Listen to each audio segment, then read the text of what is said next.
I swear I could smell that cigarette.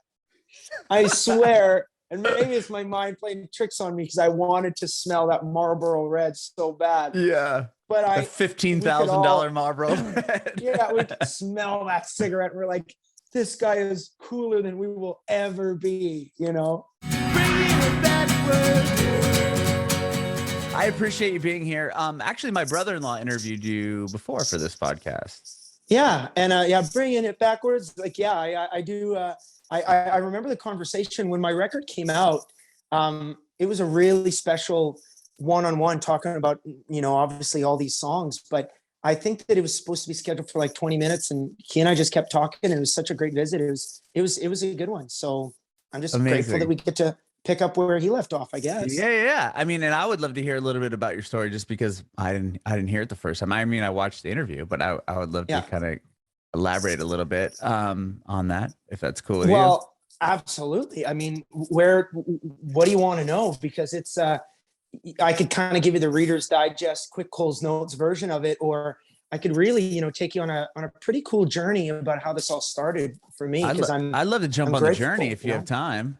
Absolutely. I mean, I related a lot to sports, to be honest, where, you know, there's a kid, you know, you put a hockey stick in a kid's hand and, you know, he just keeps playing. And before you know it, he goes from novice to Adam, and then to Pee Wee. And then before you know it, he's playing junior, and then he gets drafted to the NHL. And before you know it, he's playing on a major league team and wins the Stanley Cup. And you ask that kid, how did this all get started? I'm like, well, I don't really know. This is just all I've ever done. And for me, I got a guitar when I was 6 from my Nima, and she got it from the Sears catalog. And she just said she saw music in me, and all I ever wanted to do was just sing. So now I have an instrument that I can accompany myself with.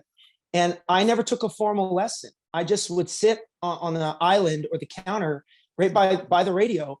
And I had 3 minutes to learn a song, because, you know, sold at the Grundy County auction was going to be done, you know, and I better learn that guitar chords and figure out, oh, he's playing in the key of A. So that's just an open A note. So I'm just trying to learn that. And then you learn more songs and you realize that it's kind of a formula. If you learn an A chord and a D chord and an E chord, you can play every song. And then if you mute your palm, you know, you can play Johnny Cash music, like, you know, kind of thing. This is out of tune, but so, okay. Oh, that's my God. Cool now guitar, I can play, by the way. Yeah. Thank you. It's, we were giving it away to all the liquor stores that ordered our company Deuce Vodka. Oh yeah. So, yeah, my vodka company's doing really well, and really proud of it. Cool, so, man. And then you start playing shows, and you play, I don't know, Bob's, Ford dealers, you know, hamburger, customer appreciation. I play a half-hour set. Sure. And then the GM dealers there, he said, well, why don't you come play my Christmas party? And then this guy who was there, he says, hey, I'm the entertainment booker for the local rodeo. Why don't you play a set? And before you know it, I'm 12 years old. I'm getting paid $500 or $1,000. And I'm hiring band members. And now I'm 16 years old. And now I'm getting paid $5,000. And I get to travel to Vancouver or Calgary or Toronto. And before you know it, I'm 20 years old, and there's, you know, a record label, you know, kind of saying that you're doing some pretty cool things. We should, you know, do some work together. And, you know, you start traveling to Nashville, you learn the art of writing songs. And this is all I've ever done. I mean, I don't know if I'm good at anything else in the world other than playing shows. And so I'm really grateful that now I'm 31 years old, and I don't know, probably played maybe 2,000 shows, maybe more. And I just love my life. And accomplished so much in the music industry as well, with all the awards and accolades that you've gotten. Like, it's so cool to like read about your story and like now hear it from you. I'm curious. I mean, you grew up on what, a cattle ranch, right? Is that what I saw? I did, yeah. And it's still in our family. My wife and I, a couple of years ago, we actually bought the ranch from my grandparents. Oh, you did? And we did, so it can awesome. Last another generation. So we bought some land with my aunt and my uncle, my auntie and my uncle. And it's awesome because it's such a beautiful property, a legacy property, been in our family for 112 years this summer. So, so someone had to buy it. Someone has to keep it going. And I want to be that guy. And you guys are what, herding? Are you You do like Angus, and did I see something else, like a couple different types of beef out of there? Is that what it is? Yeah, for years I mean, back in the 70s and 80s, before I was a kid, we did Simmental cattle, which were a very popular breed and a beautiful breed of cattle. But as my dad started to take over the ranch, he was doing Angus. But now what we do is we have the land, but we just really rent out all of our land to other ranchers that happen to be our family too. So I still own cattle with one of my cousins, and we bring them and we pasture them on our land. But with me being a country singer and also being a busy dad with 4 kids, and my wife and I are chasing after our kids, and my grandparents are aging, we decided that it's probably not best for my grandpa at 83 years old, who needs a hip replacement, to be pulling calves and calving out 300 calves like it's 1965. So so we've slowed down in that regard, but still very, very busy and still a great life. That's so cool. Are you still, did I read that you're in Nashville? Are you in Nashville now or no? Physically right now, no. I am up in Alberta right now. Oh, cool. We have a house, just a little ways off the farm.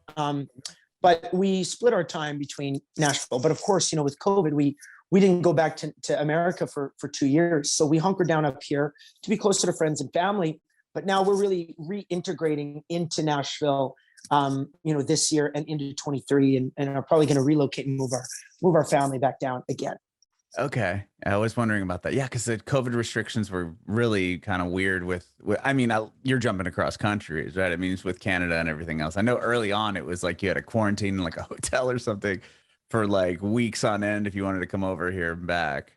Yeah, it was pretty wild. And I mean, I own a vodka company, and there's still not enough for you and me to drink to solve the problems that COVID caused, and the real road bumps, speed bumps that it put in, the way of the music industry. And those COVID hotels were just such a wild thing. It's going to be very interesting for you and I as young men, to talk about this in a decade, or talk about this, in 3-4 decades. Because, you and I are, we might be on a golf course with a cigar hanging out of our mouths, when we're in our 70s, and we're going to be like, do you remember that time in the 20s? Remember 2020, all that shit we went through? Oh yeah. Can you believe it? It's going to be one of those things, the same way that I remember my grandpa talked about, and my great grandfather, who I did know, talked about the dirty 30s.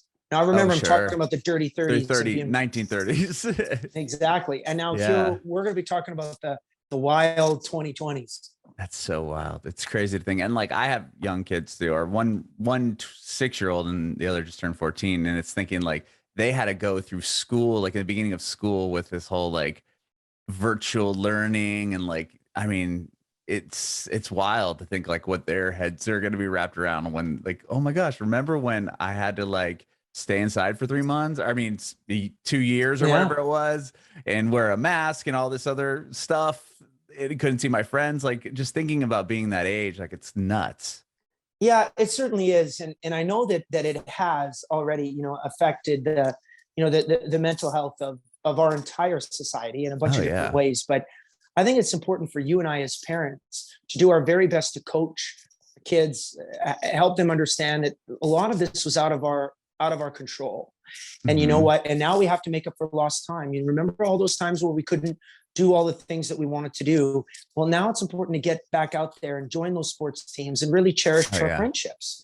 And cherish the time with cousins and family and grandparents and everybody that we have in our circle. So I think there's an even heavier responsibility on you and I as dads too, to support our significant others and support our peer groups and of course our kids. Right. I love that. No, you're totally right on. Exactly. I mean, my son had his like 4th birthday, and my other one has 12th birthday, like literally in our house between my family. Like, it was just like the 4 of us. I'm like, this is so not a way to spend your birthday, especially when you're young. Exactly. And my daughter's 3rd birthday, May of 2020. So when she turned 3, she now just turned 5. But I remember we had the parade birthdays were all the thing. Where all of our friends and family drove in their cars into our cul-de-sac before we moved out to the farm.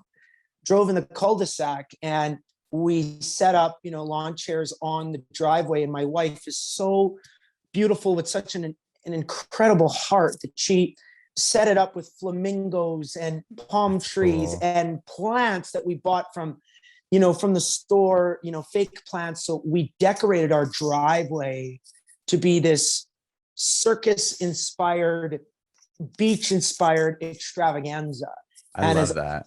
Grandparents and friends and family drove by, and and I gave everybody a care package, which probably was illegal at the time, but I gave everybody a care package illegal with a Mickey with 375 milliliters of my newest flavor of vodka. And I realized as I'm handing it to them through their, they rolled down their window. I'm handing them like, are you allowed to have liquor in a vehicle while you're driving away from a kid's birthday party? Probably not, but I guess it depends on where you were. Yeah. And actually in the state of Tennessee, I think you can have open alcohol as long as you're not the one drinking it. I think in the state of Mississippi too. Yeah. As long as you're not drinking, which is wild. Because actually I just moved to Nashville. That's why I was curious if you lived here still. So we moved from San Diego, California, Southern California to here. And that was one thing somebody told me, like, you're literally the person next to you can have like an open container in the car as long as the driver obviously isn't drinking it. But it's like, that just blew my mind. You're in California, that thing has to be in the trunk, like shut, even, definitely closed. Everything has to be far away. Probably locked it in a safe. Yeah, California is so beautiful, but it is such a wild place in terms of, a lot of my friends that, that are in the music industry have moved out of California, especially Los Angeles area. A bunch of buddies from San Diego either moved to Nashville or they moved to Austin, Texas. Yep. And it's crazy because there's great culture in Nashville and there's a great vibe. And there's a lot of people who are very forward thinking in Nashville and Austin, yet you're still in a state that is deep rooted in tradition and deep rooted in the entrepreneurial spirit and a bit of more of a capitalist mentality, which as an Albertan, a guy who grew up with oil and cattle, we're capitalists. Oh, through for and sure. through. So I do love living in Tennessee, where I can have all these wonderful, great, forward thinking opportunities and just great culture, while still knowing that deep down inside, there's a lot of people that still control the state of Tennessee and the beautiful city of Nashville. And, I think I'm pretty aligned with some of those folks too. Oh yeah, I completely agree with you. And I didn't realize that people were moving out in herds here. In herds. I'd go into the Kroger or whatever, like, oh, where'd you just move from? Oh, let me guess, California. I'm like, how do you know this? They're like, you're like one of the thousandth person that I've talked to. And this is like, over a year ago. And now I'm seeing even more and more and more people. Like, it's so wild. Like my whole neighborhood, like half of the people that live here are from California. Well, and good for you to come a year ago or more. And I'm sure based on California prices to Tennessee prices, it wasn't that big a deal in terms of real estate, although things in Tennessee are going up like mad. We got lucky. We got in right under the radar which is thing there. Amazing, because you probably still have made it over the last year, regardless where you live and regardless the size of your house. You probably are sitting on $250,000 of additional equity today, right now. Which, isn't that wild? What a great move. Like, right. What a wild world we live in. It's so bizarre, but yeah, dude. Well, I want to get back to your music. So I'm so interested. So at 6 years old, your grandma gets you this guitar out of a Sears catalog. You said you didn't take lessons. It was basically you were just learning by ear off of the radio. Yeah, that was exactly it. And my parents used reverse psychology on me because I did take lessons for 2 or 3 weeks in a row. And I didn't like them because, I was learning theory and I was learning scales and all that fun stuff. Scales and all that shit. I wanted to play Johnny Cash music. Right. Like Johnny Cash doesn't know theory. He knows 3 chords and the truth. Exactly. I was 6 years old when I knew this. And so my dad and my mom, they said, look, if you quit lessons, will you still play guitar? Because we'll let you quit lessons, but you have to keep playing. And I'm like, absolutely. I promise you I will play every day. And they're like, good, as long as you're learning songs. And so my dad would give me songs to learn. And, now I'm 7, 8, 9. My dad would say, hey, you know what?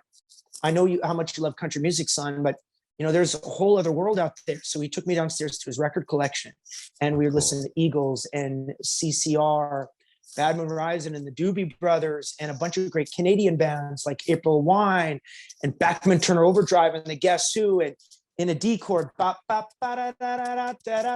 American Woman. Yeah. And like, and I love that. And I love to impress and please my parents. And I wanted to please my grandparents. So that was my gift to them. And my grandpa would be like, hey, can you learn the song Bye Bye Love by the Everly Brothers? And he'd play it on a record, and I'd be like, yeah, I can do that. I'd sit with it for an afternoon and I'd learn it and I'd present it to my grandpa. So that's how I became kind of a bit of an encyclopedia of all of these amazing cover songs. And if you and I were having a drink together, and we're in your home, or we're sitting on the front porch and all your California neighbors are together, and someone's like, hey, can you play a song by John Mayer? Or hey, can you play this song, by Guns N' Roses, or this one by Dwight Yoakam? I probably can, I've probably heard it because I was always playing for my family. That's so cool. So you learned a lot by ear. It sounds like you can hear something and then figure it out, which a lot of people can't do that. I mean, but then a lot of people have to like look up the tablature or whatever it is, learn the notes. Yeah. I mean, to have that skill, that's so impressive. That must be so much more helpful.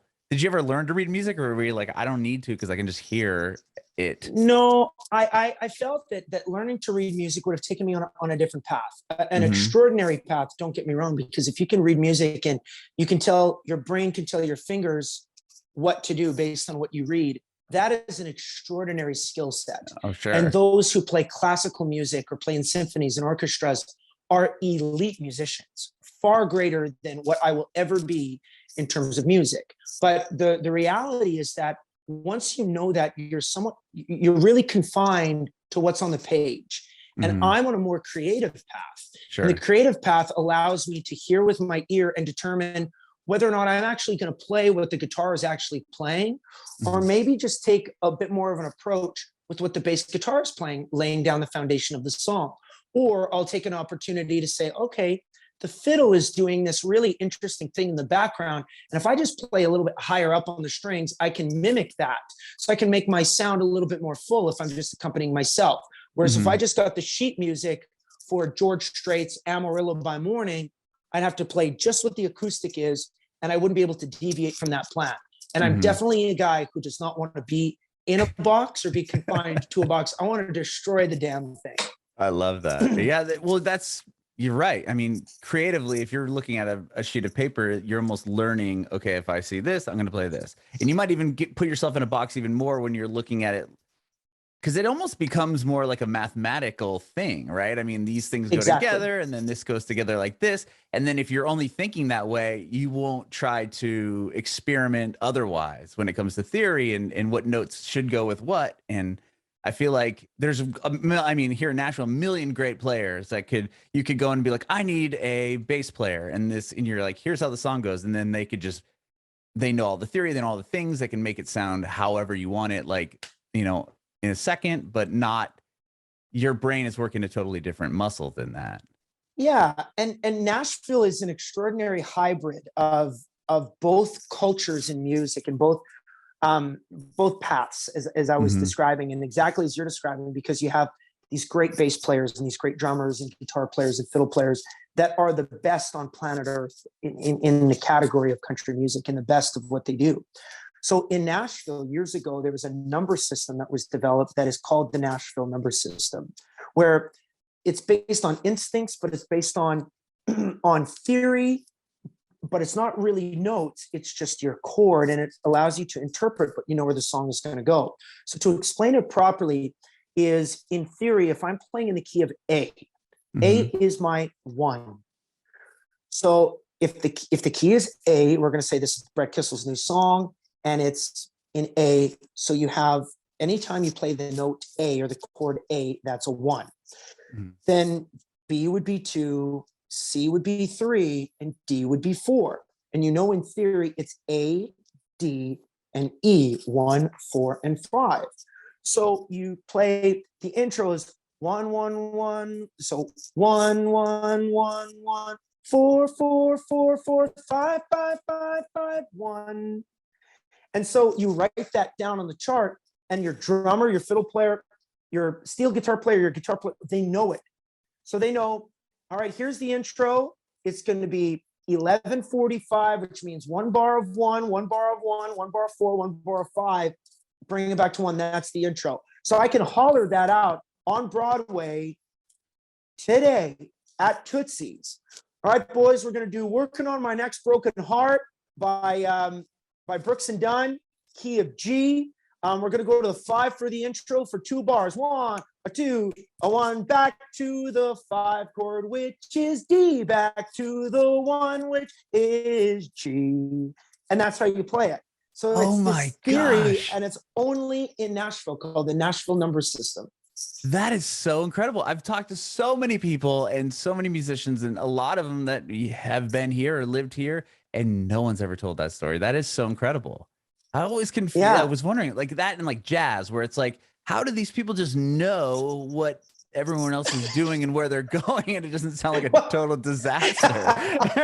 So I'll tell you a funny story about jazz.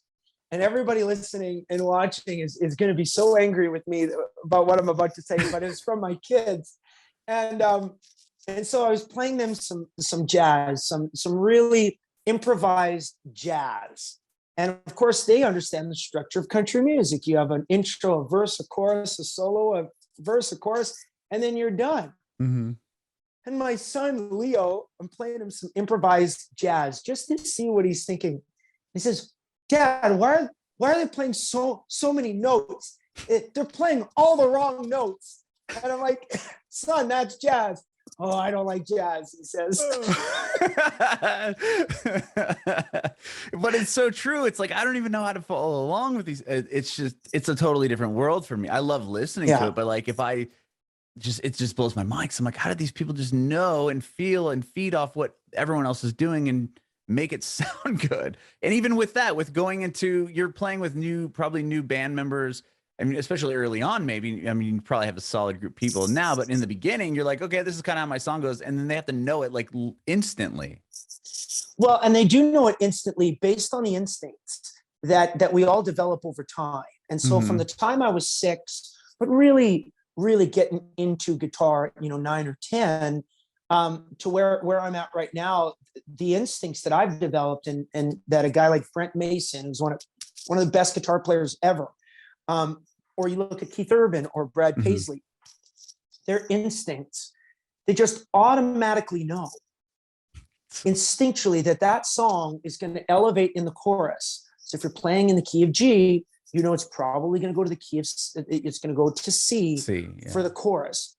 And that it's going to wrap up around. And once you hear it, once you get it, and now as those guys are great, guitar virtuosos who can solo, they can solo over that because they know the progression, they know what's coming up, so they know their scales, and they just instinctually know. It's almost a situation where you're a goalie in hockey and you're seeing a play form, and there's a 2-on-1, and there's a very, very good chance that because this guy's got the puck, he's a shooter. He will not pass. So I just know instinctually what he's going to do or where the puck's going to be.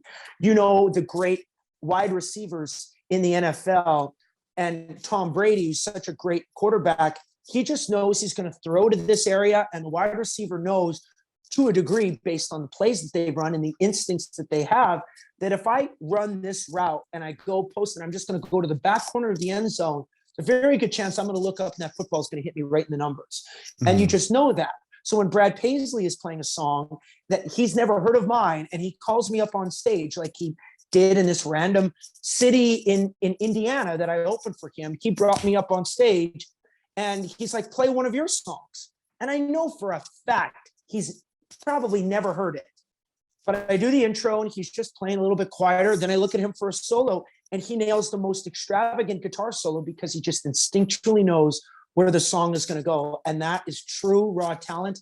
And again, you'll only really find that in Nashville, in my opinion. Wow, that's so. What you're on tour with him, and I want to hear this story because that's so amazing. So you're probably playing a massive stadium, and then he goes, "Hey, Brett, come up on stage with me," or like, okay, tell me the story. I don't want to. Well, my show had gotten rained out as an opener, so I missed my set. It was me, then Chris Young, then Brad Paisley in Indianapolis. And Brad is just one of the nicest guys, and we formed a really strong friendship over the years. And Brad, he came to my dressing room and said, "Hey, look, I know you got rained out, but I'll bring you up when I go to the B stage, that little stage behind front of house that's closer to the back of the arena." He says, "When I go and I play there, I'll call you up and let's play a couple songs together." So I'm like, "Absolutely. What do you want to play?" And he says, "Whatever you want." So I played one of my own, which is what he asked. And then I said, "Brad, I know how much you love classic country music." I said, "You want to do a Merle Haggard song or a Buck Owens song?" He says, and we let the crowd decide. We did a Merle Haggard song called "Okie from Muskogee." And we played that song and the crowd just loved it. And then Brad's like, "Do you want to play one of mine?" And I'm like, "Absolutely." So I grabbed a D chord and I went, "I got some big news. The bank finally came through." And I sang "Mud on the Tires" with him. And then the band kicked in, and it was just, I get off the stage and my wife is looking at me. She's like, "Can you believe that just happened?" And I'm like, "No, I should have soaked it in more, And that was in 2015 or something like that. It's 6-7 years ago. Like, man, time flies. Wow. So you were playing outside, and then it was raining. So he was like on the big stage or a different, obviously. Yeah, stage it was like the amphitheater. So sure. Okay. Kind of thing. So I did get rained out because they weren't going to with lightning warning, they weren't going to let the crowd in. So basically, if I'm playing from 7 to 7:30, but the rain is coming down, they're not really going to open up the amphitheater until 7:30. So my show's already done. But what a class act. And Brad Paisley to understand that I'm just a kid, trying to make it in the business. And he's like, instead of you playing to what would have been 10,000 of the 40,000 people at 7:30 anyway, why don't you come up and do 3 songs with me to the full 40,000? Like, you can't. I would have chosen that anyway, right? Anyway, so that's the universe looking out for me. I think in that regard. That is so amazing. I'm curious to know, when did you start writing your own songs? So obviously you were picking up the guitar, learning off the radio or whatever have you, or your, grandpa, dad, can you learn this song? Can you play this song? When do you decide, I should write my own song? Well, I was kind of told to, because I didn't really want to write songs. I'm very different. I think most of the artists that you'll speak to, they love being in the studio and they love writing. Me, I really don't like the studio, and I kind of really don't like writing songs, to be honest. I'm just all I want to do is play. All I want to do is play shows. And I want to play cover songs. Like I really do. But when I was in my late teens, I realized quickly that I can't just be the cover song guy. I'm 17 years old, and I was making good money playing a lot of rodeo dances and corporate events and stuff like that. But if anyone was all covers at that point? Yeah, for the most part. I had a couple original songs, not that I'd written, but buddies had written for me that I'd recorded. Okay. But original material was what was going to get me a record deal. Original material was what I needed, to get a big name manager. So I started to write songs because I was just told to by so many other artists that I would be opening for in my late teens that said, "Man, you know what you're doing is great, but you need to write your own songs. You need to figure out what you want to say and what you want to be known for." So I really had some great mentors in Nashville in the early days. 2 guys you may or may not have heard of, but Tim Taylor and Steve Fox are 2 guys that I wrote a lot of songs with. And I think they were so patient with me, because if you write songs from the time you're 12 to 17, you've got 5 years to get rid of bad ideas. I'm 17 and 18, and I'm full of bad ideas. So I had to get rid of all them. And these guys just sat with me, and I wrote 100 songs, and 99 of them were terrible, but one of them was pretty good. And then, the next year you write more and you start to develop more quality instead of quantity. And then I ended up developing, a liking for it, but it's still a means to an end today. But you were going down to Nashville prior to writing? Or is that when you started to, correct, to really write? Yeah, okay. Just to soak in Music City. And I would go to the Country Music Hall of Fame every single day. If I was there for 7 days, 7 straight days, I'd go there for at least an hour. Wow. Just so that I could read more stuff, and I could learn about what Ernest Tubb did, and I could read about what Willie Nelson did and Dolly Parton did. And I loved traditional country music so much. I really did. Mm-hmm. Yeah, I've never been there. I mean, like I said, we lived here for a year. We haven't really got out and done a whole lot yet, just because we, new area, Well, trying to of course. establish house, blah, blah, blah. But we recently went to the Johnny Cash Museum, which was so cool. I loved it. It's a small museum, but it's probably one of the best museums I've ever been to in my life, because it had all the right things in it. And it is so interactive, and the footage and the feeling. And every time I go to the Johnny Cash Museum too, like I wind up dropping $200 because there's another cool T-shirt or a cookbook or there's all this dope merch, something else. And my wife is like, "Do you need more Johnny Cash stuff?" And I look at her, I'm like, "Yeah, of course I do." Like, of course I do. Like, well, what kind of question is that? Yeah, you know? Like, of course. It reminded me of the Rock and Roll Hall of Fame. Have you been there in Cleveland? No, I haven't been yet. It's a massive version of that. Like, I mean, multiple floors, but like similar cool stuff that you'll find that you're like, whoa, this is, Jim Morrison's fourth grade, grade card or whatever it is. It like just random cool stuff like that. I feel like there's a lot of that at the Johnny Cash Museum as well. Well, what you'll love about the Country Music Hall of Fame, and I suggest go on like a random Tuesday, not a weekend if you can. That way it's not too busy, but it's a sacred place. And you're seeing, there's two amazing spots there that I love. And one of them is this beautiful rotunda where you have all the brass or the bronze face statues of everybody who is in the Hall of Fame, from George Strait to Johnny Cash to Eddie Arnold to Roy Acuff to Minnie Pearl and Dolly Parton, and the list goes on. And you're just looking, and it has a short bio on them, and you're thinking, all right, most of these people have passed away, but I'm standing truly in the presence that has been cemented forever, their legacies of some of the greatest artists of all time, and of course in our genre. So that I love. And then there's 4 stories in the stairwell once you exit the museum, 4 stories high, of wall to wall with no space in between, gold and platinum records that record labels and artists had donated, especially those like, a Buck Owens or a Kenny Rogers, who has 71 gold records. Probably like they need to go in the Hall of Fame, because Kenny Rogers, was a multimillionaire. He didn't even have enough space for 71 gold freaking records. So he just donates them all to the hall. And so seeing 4 stories of gold and platinum records is an amazing thing to see. And the history and the culture of country music, you can't beat it.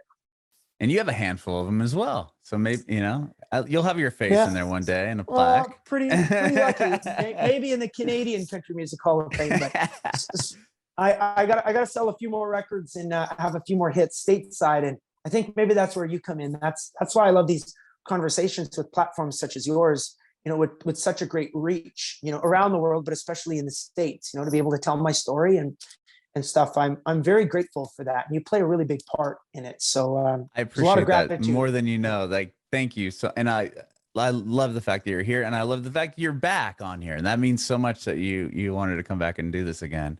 We haven't talked much about your music though. We go in these tangents because I love what you're saying and these things. But do we even have to? Because I was loving it, No. We could go back. Well, actually, on the Johnny Cash thing, you got a letter from him, didn't you? Like a headshot?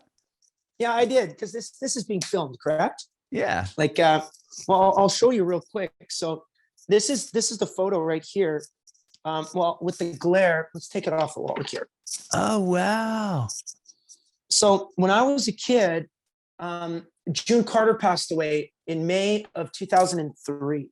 So I'm 12 years old, and I wrote Johnny Cash a letter of my condolences, just saying, I'm so sorry for your loss. I'm your biggest fan up here in Alberta, Canada. And I can't imagine what you're going through, but, I'm so sorry for your loss. And my grandparents, as I told you, had an extensive record collection. So I just went Johnny Cash Fan Club, Hendersonville, Tennessee, and I wrote it on yellow lined paper, and I put it in an envelope and sent it from Canada to Tennessee and forgot about it. In the meantime, I made my very first recording, and it's called Keeping It Country. So I was 12 years old. You can I love you can kind that. of see with the glare. Yeah. So Keeping It Country, it was on CD, it was on cassette first, but then this CD. And so I recorded a bunch of Johnny Cash songs. And it's Friday, September the 12th, 2003. My mom woke me up in the morning and she says, I've got some really great news, but also some sad news. So what's the great news? She said, your concert, your CD release, album release party concert has sold out. And which is great. It was in this little village where I grew up called Glendon, Alberta, which is a village of 250 people. And we sold almost 600 tickets for wow. For At a thing. It was 12, like- you're 12 as well? yeah. And we sold tickets for $15. $15, and it was $5 went to pay for the pierogies, because we had pierogies and I kubik love as pierogies. as a Ukrainian family. So we had a dinner after the show. So the $5 paid for the pierogies and the kubik, and the $10 I got to keep. So 10 times 600 is $6,000 for a 12-year-old. Like I couldn't, like, well, what do I do? You know? And so my mom said, but the sad news is that Johnny Cash passed away this morning. And I remember crying, and I, my hero, it's a super, super sad day. And I dressed all in black and I was rehearsing for this concert with this little band that I had hired to back me up. And my dad came home, he's a school teacher, came home from work, and he had a big yellow envelope with shaky handwriting addressed to me, Box 903, St. Paul, Alberta, Canada, T0A3A0. And I opened it up, and it was a letter from Johnny Cash on the day that he died. And the letter and the 8x10 said, to Brett, Jesus first, Johnny Cash. And so to receive that on Friday, September the 12th, I don't know if he signed that 5 days ago. I don't know if he signed it 3 months ago when he got the letter, and it just, took a while to get, but to receive it on Friday, September 12th is unbelievable. Oh my gosh, that is so unbelievable. And the fact that he hand wrote it back to you, and it wasn't just like some, response via like his management company that just prints something off and then send you some glossy sign like a long time ago, and they just kind of package it in there and send it over. Like he literally like read your note, wrote you back, and like that's so amazing. His fingerprints. I mean, it's a very expensive frame. I went to a frame shop and I basically asked for bulletproof glass. That's what I would have done. This means more to me than the damn Mona Lisa. Like really, right? Like you could be like. I have a couple items in my house that way as well, where it's like, I don't know if this. I told my wife, I'm like, if this place goes up, the kids, you, and then there's like 3 items that will go before anything else in this house. Can I ask what those items are? Or one of them's a sign. No, I can give you the 2 I can think of. Or there's 3. I have a gold record from this band called The Struts, because I used to do radio for 17 years before starting this podcast. And I had the opportunity to be the first guy to play their record, and then it sold, 500,000 copies. So I got a gold album with my name on it from Interscope from them, which was like blew my mind. Like the fact that watch this band like do what they did, and then I mean the songs in the new Sing movie, like Halsey sings it. Like it just to see what it's done is just so crazy to me. Yeah. So that was one. The CD, the set list from their very first show ever that it says like thanks for the first play, and they all signed it. And then I have a thing from Taylor Swift that says to Adam, love Taylor Swift. And I'm like, okay, those 3 things are going out of the house with me. Yeah, no kidding. Like, sweetheart, you got the kids? Okay, good. I'm gonna go get the memorabilia. Let me grab these 3 things. So those are like the 3 things that I'm like, if they're in bulletproof glass essentially as well. So well, I think it's important to keep those things, because those memories, it's not material things. These are extraordinary memories. And our life is a true timeline. Yeah. And you can look back to that time, pre-podcast, your time at radio, working with the Struts, and knowing that you were a real big part of that launch. And that's one of those blips on the timeline, almost like a heart graph. You know what I mean? Sure. It's kind of how I describe my life in terms of the timeline. And I just love when you have these blips like the Brad Paisley story or the Johnny Cash story, or your encounter with Taylor Swift, who's, one of the biggest artists, in the history of music. Not just the last 20 years, but I believe she'll be in probably the top 20, 25 artists of all time in terms of how she's affected musical culture. Yeah, it's just some of those moments you like what you're saying, you got off the stage with Brad Paisley and you're like, I didn't even have time to like understand what just happened. Like it was like one of those things where I played the record and that happened so many times where I'd play a band on the air for the first time, like, oh, here's this, and then it doesn't do, it's never done, anything. And then you'll get these moments of like, whoa, this one band like really did it. Like, I mean, it was cool to be a part of it and really push them and help them. But to see like, there's so many other chances that that never just didn't happen, but and that's the real crazy thing and the wild thing about the music business is that you can go up and down Broadway today. You in the radio business heard so many great tracks. And where are these bands today? What are they doing now? Everyone had an opportunity. So I had a chance to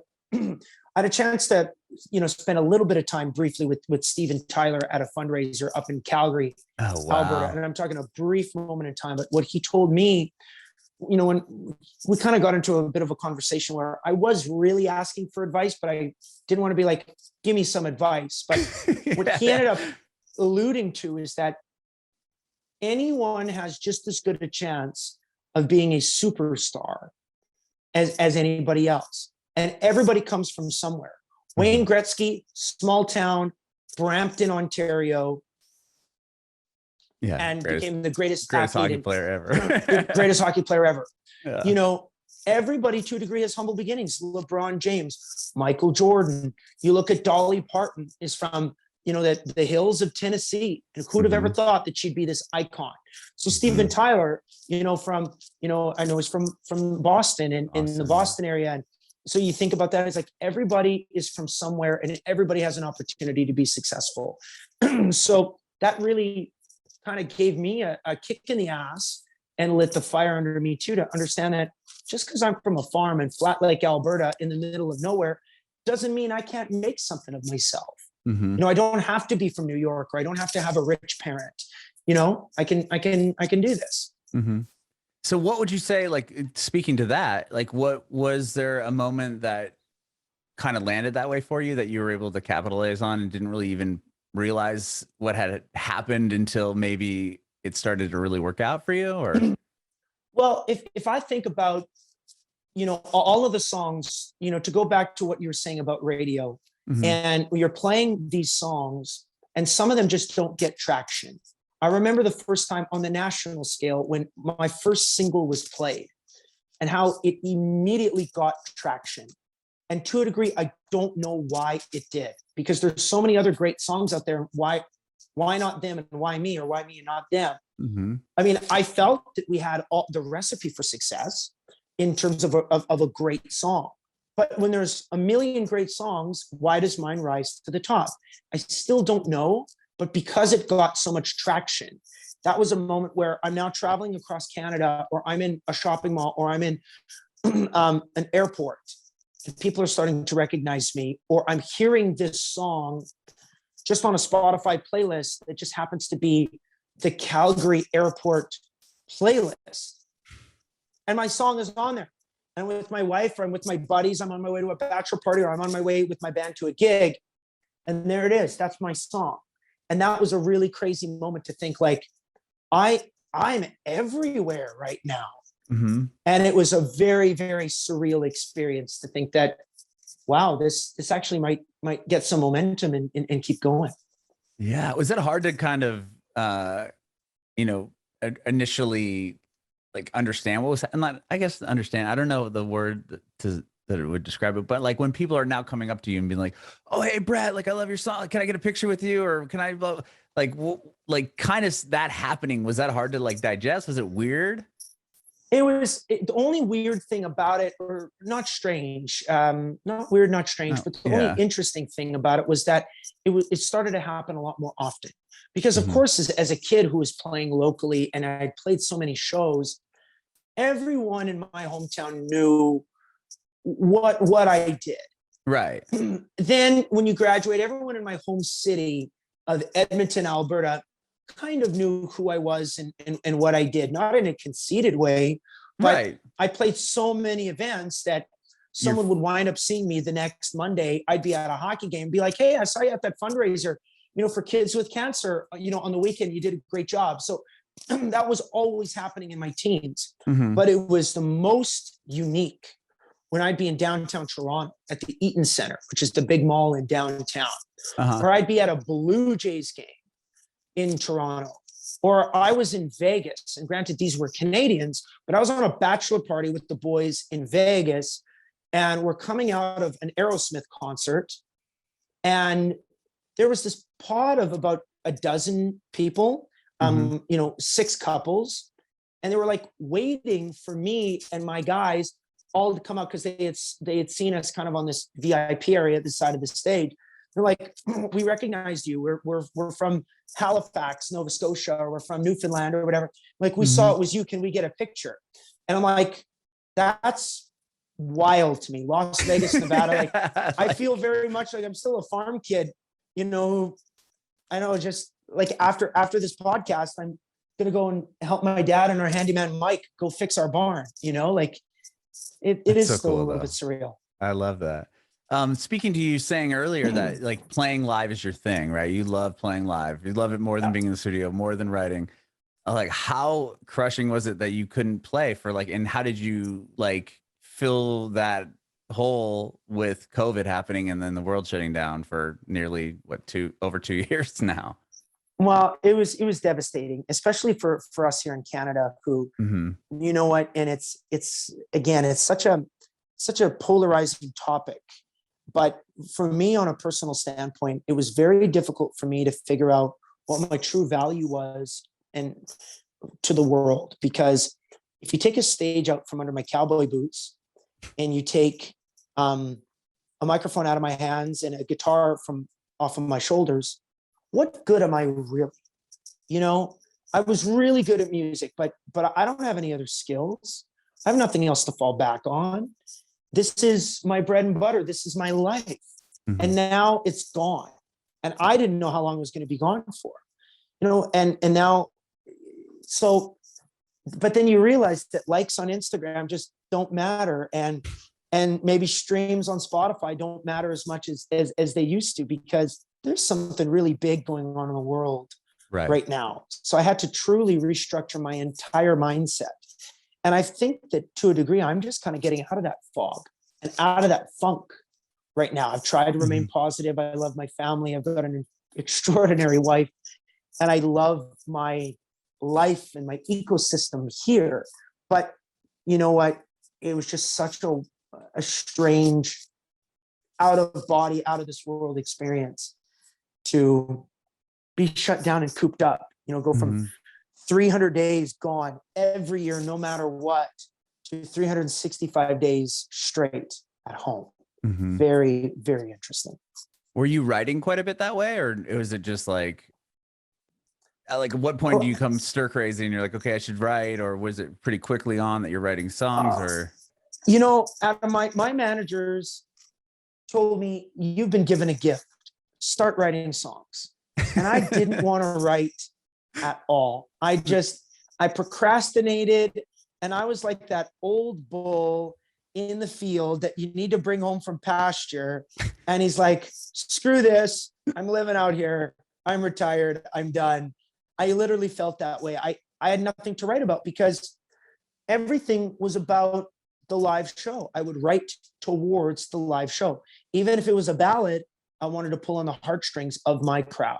And if it was a live up tempo, get your drinks up and let's party our faces off kind of song, I got no shows to play. So why do I want to write songs? Looking back now, 100%, I was depressed, and I've never used that word. And I don't use it lightly, but like it was a real dark cloud over me. And so I didn't want to write until I wrote one song with Eric Paisley. And Eric Paisley, a great artist in Nashville. I don't know how I got hooked up to write on Zoom, but we wrote a song called Down to Earth. And those lyrics really spoke to me. And we didn't talk about the pandemic, but we talked big time about how this life that he and I are living, we both retreated to our farms. And maybe that's what life's all about. We're just going to get right back down to earth, way out where the good things grow, because there ain't no roots in that downtown rodeo. Sometimes you got to put in the work, tip it on back and get right back down to earth. And then his back half of the chorus was soak up that full moon high and find yourself lost in a never-ending sky full of stars, feet in the dirt, skiddy on up and get right back down to earth. And that's exactly what we did. And that was a pivotal moment that a year into the pandemic that made me say, okay, maybe I can write songs like this, because at least that's good for my heart. Wow. And then did you, well, I want to talk to you about the 98 Degree song. So how does this thing come together? Was it similar? Like I've seen videos of you guys talking over Zoom. Was it that how it was done? This song came together in a unique way because I wrote it with Karen Kozowski and Tim Nichols pre-pandemic. Oh, wow. Okay. Had always loved the song, but didn't know what to do with it. My manager, Jim Cressman, and Jeff Timmons of 98 Degrees are good friends.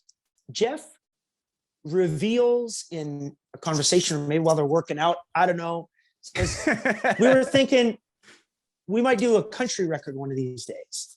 And Jim says, well, if you're going to do a country record, you should hear this song that my client, Brett Kissel, wrote. And Jeff's like, absolutely, man, send it to me. So Jim sends it to Jeff. Jeff and his wife hear it and love it, circulate it with the rest of the boys, Justin and Drew and Nick. Nick and his wife love it. They say, we're going to get into the studio.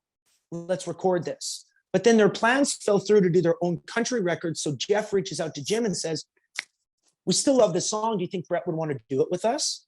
I'm like, what? It's the craziest question I've ever heard in my life. Of course I want to do it with you guys. It would be amazing. Like, hey, we're going to go in the studio. We're all together in Vegas. And, we've got this great studio here. So we'll cut it and we'll send it back to you. They sent it back in like a half an hour. Like, these guys are one take wonders. The song as you hear it right now, I swear took them a half an hour. And then, and then they sent it back to me and we're like, this is a monster song. This is unbelievable. You guys took this to whole new heights. Then we organized the process as to when we're going to release it. And that took a bit of a year to navigate if live shows are going to come back and what we can really do. So we've been sitting on this for about 9 months, but I love the song. And I'm so grateful that the four of them bought into this song as if they wrote it themselves. So I'm so grateful for their talent and their professionalism and their kindness. That's so awesome. I mean, they've all obviously done such big things. I can still vividly remember seeing their videos like on TRL when I was a kid, in my high school years, like, oh my God. Absolutely. And then to have them on your record, which is a country record that you would never assume they're like in that whole R&B lane, and it works. And it's such a cool song. And I love on your Instagram, you say like future member of 98 Degrees.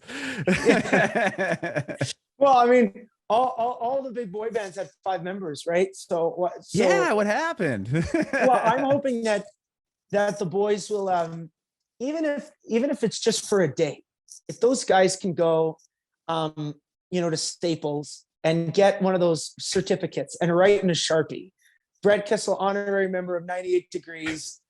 That's all I need. And I put that to be a little tongue in cheek, just to see if the guys will notice that I'm trolling them a little bit for that invitation. Yes. Yeah. And then if you get that, you need to put it in bulletproof frame next to your Johnny Cash picture. Yeah, exactly. Oh, I love that. Have you had a chance to, speaking to live shows, like, is that something you have plans to do soon, or? Yeah, we've got some really, really great shows on the books for this year and some exciting stuff for 2023 that's coming down the pipe. But I am doing a very, very specific tour this year called It's Showtime. And so I've selected about 7 or 8 venues in Canada that I love, or I haven't been able to play for years, or I've never played before. And we're just going to play these shows plus our festival dates. So we've got some great venues lined up, and we're selling a lot of tickets, which is really nice. The people are ready to get back in the saddle. And I've said it many times, but I think we're all going to make up for lost time. Yes, I love it. Have you played a show yet? Or is this going to be your first one? My first one of the year, and I've only done one, other than like some corporate stuff here and there, or some fundraising stuff. I did one in Calgary, and it was like a get back in the saddle concert, basically. And we sold about 4,000 tickets, and my friend Jess Moskaluk opened for me. And I made a new friend in Tyler Joe Miller, who's a great up and coming artist, who was the opener for Jess. And everybody just partied. Like people drank and made up for lost time over the last 2 years, and they sang along. And I was supposed to play for 90 minutes. I think I played for 2.5 hours just because I could. I asked the venue in the city of Calgary, because they have a noise bylaw curfew, that if you go past 11:30, and I said, "What's the fine?" And they said $1,500 for every half hour. And I said, "Oh shit, easy. I'll pay that $1,500. I'm singing till midnight." So I did. I love that. Well, it's funny that you brought that up, because when Paul McCartney played at Coachella, they have a noise restriction. I think it's $1,000 a minute that you go over. Oh my God. And he went over by 90 minutes. So he paid like 90 grand just in fines because he wanted to keep playing. Wow. So I love that, because that's a flex, you know, when you're, but I mean, still for you to pay $1,500 to just keep playing, like that's a flex too. I mean, you're talking about the biggest artist ever on the planet. But yeah, I'll tell you a funny flex that I saw live in Toronto. The Rolling Stones were playing their tour, and it happened to be my birthday, and one of my really good friends, Steve Cody, took me to the concert.